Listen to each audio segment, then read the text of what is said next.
রাফি, তুই আমার যে শার্টটা কিনে দিছস ওই শার্টটা আমার পুরোপুরি ফিটিং হইছে। হ্যাঁ, তুই আবার ওর কবে শার্ট কিনা দিলি? আরে ওই যে ওরলে মার্কেটে গেছিলাম না, তখন ও একটা শার্ট পছন্দ করছে, ওই শার্টটা ওরে কিনা দিছি। ও আচ্ছা, তুই তাহলে ওর শার্ট কিনা দিছস। হালায় ওরে বলদ বানায় শার্ট কিনা লাইছে। ওই বেটা, আমার একটা শার্ট কিনা দে। তোরে শার্ট কিনা দিতে জামু কিনলে গা আমি।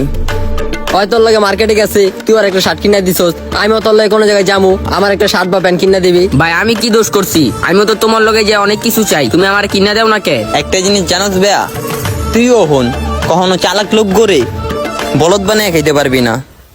এমনটা বলতাছি না যে তাগর থেকে টাকা পয়সা নিতে পারবি না, খাইতে পারবি না, তাগর থেকেও খাইতে পারবি, কিন্তু তাগরে বলদ বানায় না, তাগরে ভালোবাসা দিয়া। যেমন উদাহরণ হিসাবে দেখ, তুই তোর ফোনের ডিসপ্লে চেঞ্জ করছস, ওই ফোনটা তুই একটা ফোন মেকানিকের কাছে বিক্রি করতে নিয়ে গেছস।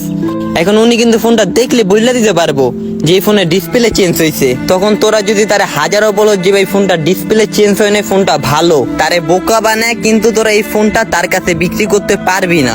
আর চালাক লোকটারে যখন তোরা বোকা বানায় তার থেকে খরচ করতে যাবি, তখন কিন্তু সেও বুঝা যাইবো তারে তোরা বোকা বানাইতে চাইতাছস। এই জন্য তাগর থেকে কিছু পাইতে হইলে ভালোবাসা অর্জন কর, চালাকি কইরা না।